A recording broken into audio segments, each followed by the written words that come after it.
Banyak tidak? Kalau sakitnya darah rendah, obatnya apa ya? Kalau sakitnya darah tinggi, obatnya apa ya? Kira-kira banyak nggak orang bertanya seperti itu? Dan kira-kira pertanyaan seperti ini benar atau salah? Dan apa yang melatar belakangi seseorang bertanya atau menyampaikan pertanyaan seperti itu? Karena mereka hanya mengetahui sebab akibat saja, yang mereka itu tidak memahami efek atau penyebab utama dari penyakitnya. Hanya ingin menghilangkan gejala saja. Oh, gejala saya pusing, gimana cara menghilangkan pusing?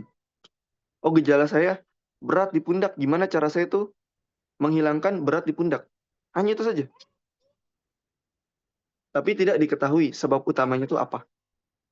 Apa yang menyebabkan seseorang itu menjadi sakit? Kalau begitu pertanyaannya, nanti kita ganti. Bukan lagi bertanya pada saat kawan-kawan ikut di kelas ini. Nanti pada saat sakit, yang ditanyakan itu bukan lagi, kalau saya sakit kepala, obatnya apa ya? Bukan itu. Dirubah, ganti pertanyaannya. Mungkin kalau di rumah sakit, atau di kedokteran modern, atau di Chinese medicine, itu berlaku. Oh, kalau saya sakit kepala, tusuk bagian sini. Di akupuntur gitu ya. Atau kalau saya sakit ini, dipijat di sini. Di titik tertentu gitu kan. Atau kalau saya sakit kepala, minum Panadol, Paramek gitu ya. Atau nama-nama obat-obat lainnya. Boleh atau tidak? Boleh tidak minum obat? Kira-kira? Boleh. Tidak ada yang melarang. Jadi tidak ada seseorang yang melarang untuk meminum obat. Atau untuk dipijat titik tertentu untuk menyembuhkan sakit tertentu. Itu sangat relevan. Dalam apa? Dalam kita menjalani kehidupan. Bahwasanya banyak orang sakit, diminumkan satu obat, dia sembuh. Tapi yang jadi pertanyaan, sembuhnya ini temporer atau permanen? Sementara atau seterusnya? Nah, yang kita bahas dalam dunia Tibun Nabawi dan kedokteran Arab klasik, penyakit itu memiliki sebab-sebab utama. Yang itu bisa kita ketahui bahwasanya bukan hanya dari makanan.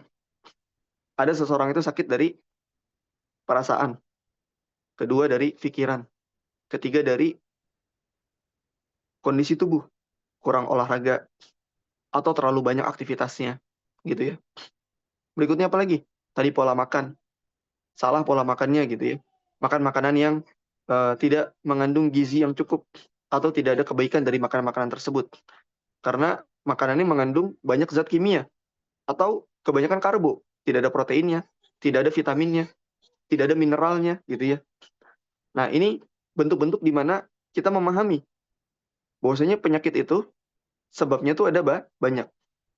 Berikutnya ada lagi orang salah pola istirahat. Tidur harusnya di jam 9, jam 10, Ba'da Isya misalkan gitu ya. Tapi ini tidur jam 1 malam, jam 2 malam. Bangunnya subuh, salat subuh harusnya. Ini kelewat sampai jam 12, kadang sampai jam 3 sore. Ada anak muda kalau tidur dulu, mungkin pernah mengalami juga gitu ya. Kita tidur terlalu lama. Kira-kira kurang tidur sama terlalu banyak tidur, bikin sakit kepala nggak? Coba, ada nggak kawan-kawan yang kurang tidur atau kebanyakan tidur jadi sakit kepalanya? Ada tidak? Ada. Nah, kira-kira pada saat dia kelebihan tidur atau kekurangan tidur tadi, kalau itu berlangsung hanya 1 atau 2 hari, oke, tidak berdampak lebih kepada tubuh kita. Besoknya perbaiki tidur, sudah membaik lagi. Yang jadi pertanyaan kedua, kalau itu berlaku atau berlalu berkali-kali, ada yang sampai 7 hari, ada yang sampai 1 bulan, ada yang 2 bulan, ada yang 3 bulan, tidurnya tuh begitu terus. Kira-kira jadi sakit, tambah sakit, atau membaik sembuh? Lalu obatnya apa? Apakah diminumkan Panadol? Atau diminumkan herbal-herbal untuk meredakan sakit kepalanya? Atau diperbaiki pola tidurnya kira-kira? Ayo, ini kita merubah mindset dulu di awal. Kita rubah mindset dulu. Nanti pertanyaannya bukan lagi. Jadi introspeksi ke dalam, itu bukan hanya tentang, oh sakit saya apa, obatnya apa. Bukan itu. Jadi bukan sakit saya apa, obatnya apa. Tapi kita lihat, apa penyebab dari seseorang ini sakit. Mungkin oke, dikasih obat pereda nyeri sementara, tapi tidak selamanya. Kalau selamanya dan tidak diperbaiki, artinya ada sesuatu yang salah dari diri kita. Dari mindset kita sebagai seorang pasien gitu ya, seorang yang sakit. Seorang pasien itu mindsetnya, ya saya pengen sehat, minum obat. Saya pengen sehat, minum herbal apa gitu ya. Nah, tapi dia tidak mau mencari tahu sebab utama sakitnya itu apa. Tadi orang sulit tidur, kekurangan tidur, atau kelebihan tidur, dia sakit. Dikasih obat, pereda nyeri kepalanya. Terus-terusan. Oh, ternyata sakitnya itu karena tidurnya bermasalah. Setelah diperbaiki tidurnya, 1, 2, 3 hari, sembuh, membaik. Nah, itu yang disebut dengan kita memberikan solusi permasalahan atau mencari solusi permasalahan dari sakit. Itu dari sebab utama. Sebab yang berdampak kepada fisik, kepada jasad seseorang gitu ya. Nah, artinya yang kita harus ketahui saat ini adalah pola apa yang membuat seseorang itu menjadi sakit dan pola apa yang membuat seseorang itu menjadi sembuh. Atau pola apa yang menyimpang dari kebiasaan manusia dengan pola yang itu menjadi satu kebiasaan manusia yang baik. Kebanyakan aktivitas.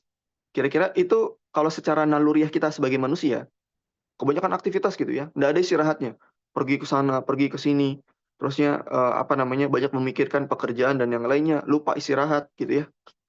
Kira-kira itu satu fitrah kebaikan manusia atau itu sesuatu yang sudah berlebihan dalam kita melakukan satu satu kondisi mencari mencari sebab penyakit tadi, mencari tahu fitrah manusia itu seperti apa, fitrahnya manusia itu seperti apa kira-kira. Ada seseorang tadi kelebihan eh, pekerjaan, beban pikiran, aktivitasnya berlebih. Kira-kira itu menyimpang dari fitrah kebiasaan manusia atau itu memang manusia itu harus begitu. Nah, ini yang kita harus pahami nanti. Oh, manusia itu Allah katakan begitu ya. Malam itu untuk istirahat kata Allah. Dan siang itu, pagi atau saat matahari naik, itu untuk kalian tuh bekerja. Malam untuk tidur, untuk istirahat, pagi atau siang itu untuk bekerja. Nah, kalau kita keluar dari koridor ini, maka kemungkinan besar ada efek yang tidak kita inginkan nanti dalam tubuh kita. Nah, itu untuk mencari tahu sebab penyakit seseorang dari menyimpang dari fitrah. Itu yang diperbaiki bukan kondisi tubuhnya itu dengan obat-obatan atau herbal tadi, tapi dengan memperbaiki kondisi tersebut gitu ya. Saat kita mengetahui penyimpangan-penyimpangan tersebut. Ini baru mukadimah saja. Saya ingin membuka cara berpikir kawan-kawan terlebih dahulu. Ada orang terkena darah tinggi sampai dia mau stroke gitu ya. Darah tinggi sampai mendekati stroke. Mencari obat terbaik. Obat apa nih yang diminumkan gitu ya. Yang terbaik semua diminumkan. Dicari tahu. Tapi tidak sembuh-sembuh. Atau efek atau dampaknya itu tetap dirasakan dalam hitungan hari, minggu, atau bulan gitu ya. Atau bahkan malah memperparah kondisinya. Ternyata darah tingginya itu karena apa? Karena adanya tekanan emosional yang terlalu berlebihan. Semisal apa? Pada saat kita mengetahui orang ini tipenya panas. Orang tipe panas itu secara naluriahnya dia itu orang yang ingin sekali dilihat atau ingin tampil atau ingin menunjukkan kehebatannya atau ingin memberitahu kepada khalayak ramai bahwasanya saya itu harus dihormati. Saya itu harus menjadi orang yang di ditunggu-tunggu atau dipuji-puji lah istilah katanya begitu. Nah, ini kalau kita bicara nanti dari sisi psikologis, ada penyakit-penyakit yang memang ternyata menyebabkan seseorang itu sakit ke arah tersebut. Tapi dalam Islam itu nanti ada juga penyakit dan itu masuk ke dalam konsep kesehatan dalam Islam. Apa itu? Sebab penyakit karena riya, karena sombong, karena tidak mau dinasehati, tidak mau mendengarkan pendapat orang lain. Dan ternyata itu menjadi suatu penyakit. Kalau dalam dunia psikologis tadi ya, ini menyebutkan MPD. Tapi kalau dalam dunia Islam itu sendiri gitu ya, kalau kita belajar tentang Islam, maka kita belajar tentang ancaman orang-orang yang melakukan riya. atau melakukan kesombongan. Nah, ini menjadi dampak, ternyata menjadi efek yang sangat besar dan luar biasa.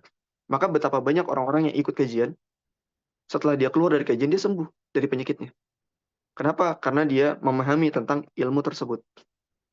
Memahami tentang kisah-kisah para sahabat.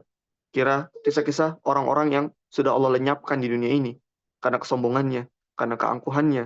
Bagaimana kita mengetahui kisah Fir'aun, Raja Namrud, dan beberapa kisah-kisah lainnya, yang itu kita bisa jadikan pelajaran.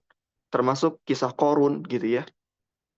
Dan itu menjadi satu kisah, ternyata itulah penyembuh atau obat itu sendiri. Saat kita mengetahui dampak atau efek dari seseorang yang melakukan atau memakan sesuatu, dampak atau efeknya. Kira-kira kalau orang makan besi, itu jadi penyakit atau jadi obat? Besi dimakan gitu ya, pasir dimakan. Ada nggak orang makan pasir gitu? Atau makan batu bata gitu ya? Atau makan... Yang jadi pertanyaan, kenapa tidak dimakan batu batanya? Itu bicara tentang makanan. Kenapa tidak dimakan pasirnya gitu kan misalkan? Atau tidak memakan pepohonan atau daun-daun? Oh iya, karena efeknya tuh buruk, tidak baik kepada tubuh. Pasti jawabannya seperti itu. Nah, artinya pada saat kita tahu ada efek baik, ada efek buruk, itulah sesuatu yang bisa kita jadikan patokan, alat ukur untuk kita memilih kalau seseorang itu mengetahui ilmunya. Nah, untuk anak bayi, kira-kira anak bayi yang tidak tahu apa-apa, kalau ada batu di depannya, dimakan nggak kira-kira sama anak bayi? Kalau ada batu di depannya, kira-kira dimakan nggak anak bayi sama anak bayi? Apa penyebab bayi memakan batu tersebut? Atau memakan sesuatu yang tidak baik lah dalam pandangan kita sebagai manusia atau sebagai orang tua gitu ya. Nah, apa penyebab dia memakan hal tersebut? Hanya satu, karena tidak mengetahui ilmunya, tidak memahami ilmunya, atau belum paham. Nah, kira-kira kalau kita memahami sesuatu itu berdampak, berefek buruk pada tubuh kita, maka kita akan cenderung untuk merubah kondisi-kondisi tersebut. Jadi belajar memahami dampak atau efek negatif dari satu perkara, entah itu di makanan atau di psikologis kita, di psikis, maka itulah obat terbaik. Jadi obat terbaik adalah memahami dampak efek negatif dari sesuatu hal. Oke, slide-nya kita ganti ya. Slide kedua.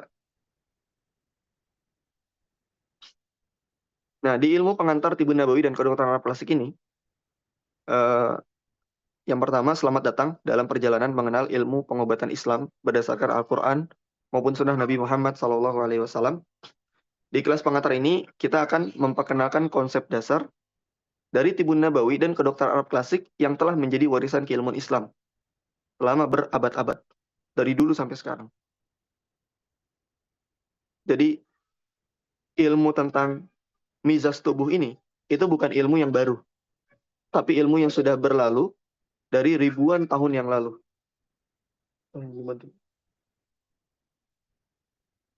Dari ribuan tahun yang lalu. Jadi, pada saat kita mengetahui ilmu ini, ternyata sudah dipraktekkan dari ribuan tahun yang lalu. Maka, kita melihat apakah relevansinya masih sama zaman dahulu dengan hari ini. Apakah konsep yang dilakukan di zaman tersebut, cara diagnosa, cara menganalisa, cara mencari sebab penyakit, dengan relevansi kehidupan di zaman ini, kira-kira masih cocok atau tidak? Nah, nanti kita lihat, apakah penyakit ini berganti, atau penyakit itu saja. Ya tadi, penyakit, apakah dia penyakit itu berganti secara perilaku, atau penyakit itu disebabkan karena hal yang memang kita tahu dasar-dasarnya. Salah makan, itu kan dasar penyakit. Salah pikir, salah pola berpikir, itu juga penyakit. Orang salah cara berpikirnya tadi ya, karena dia terlalu ego, sombong gitu ya, nggak bisa dikritik, autokritik. Dari pasangannya baru ngasih tahu sedikit aja sudah nggak sembuh-sembuh gitu ya penyakit hatinya. Termasuk dari orang-orang sekitar, misalkan dari orang tua atau mertua. Ini penyakit-penyakit yang memang relevansinya dari dulu sampai sekarang sudah ada dan sudah menjadi sesuatu yang dituliskan di dalam Al-Quran maupun Sunnah Nabi Muhammad SAW. Diabadikan. Bayangkan, ada satu konsep penyakit yang itu diabadikan dan itu diingatkan selalu kepada manusia, yang itu semua dikisahkan dalam kisah-kisah peradaban seorang muslim itu sendiri. Dari kisah-kisah yang tadi kita sebutkan, ternyata banyak ilmu-ilmu yang harusnya kita belajar tentang sebab sakit karena hal tersebut. Tapi banyak orang terlena, banyak orang tidak mengetahui dan tidak mau tahu tentang apa? Tentang sebab penyakit tersebut. Padahal di dalam Al-Quran maupun Sunnah Nabi SAW itu diabadikan tentang orang-orang yang angkuh, yang sombong, yang berputus asa dari rahmat Allah, orang-orang yang tidak punya motivasi dalam menjalani kehidupan. Itu banyak sekali. Walaupun tidak disandingkan antara penyakit dengan apa sebabnya. Tapi efek-efek negatif hal tersebut itu sudah banyak sekali. Sudah banyak sekali yang bisa kita ambil ibroh atau pelajaran yang bisa kita lakukan. Nah, ini kita harus pahami dulu. Jadi pengobatan tadi ada pengobatan modern, ada pengobatan klasik.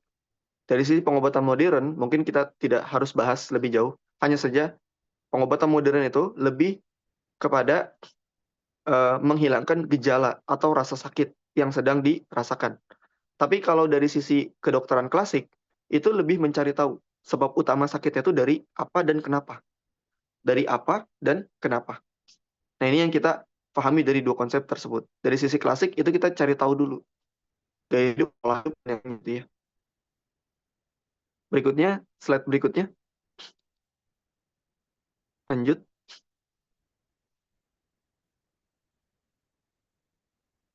Slide berikutnya.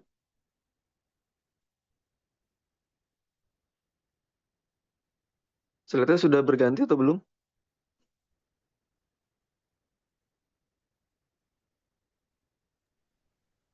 Sudah, Ustaz. Iya. Berikutnya, kita lihat bagaimana Islam memandang dunia ini.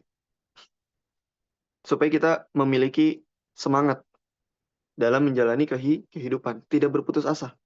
Betapa banyak orang sakit itu, setelah sakit, mereka berputus asa dari kehidupan. Seperti tidak layak hidup lah. Tidak berguna untuk hidup. Tidak menjadi kebaikan buat hidup. Karena sedang sakit. Karena terpuruk. Karena sedang menghadapi suatu masalah tertentu. Maka kita lihat bagaimana Islam menggambarkan bahwasanya ikhtiar itu ada dua pengobatannya. Ada ikhtiar secara tabi'i, ada ikhtiar secara ilahi. Nanti slide-nya dikasih ya, nanti slide-nya diberikan. Videonya diberikan, rekaman ulangnya diberikan, slide-nya pun diberikan untuk kawan-kawan. Jadi kalau kita mau melihat dasar-dasar dari pengobatan dalam Islam, kita melihat ikhtiar pengobatan dalam Islam itu merekomendasikan dua. Ada ikhtiar pengobatan secara tabi'i, ada secara ilahi. Apa itu pengobatan ikhtiar yang dianjurkan dalam Islam dari dua sisi ini? Tabi'i dan ilahi itu apa sih maksudnya? Nah, pengobatan secara tabi'i itu adalah pengobatan yang menggunakan sarana-sarana alamiah yang Allah Subhanahu wa taala titipkan di dunia. Sudah direkam ya? Sarana-sarana alamiah yang Allah Subhanahu wa taala sudah titipkan di dunia ini.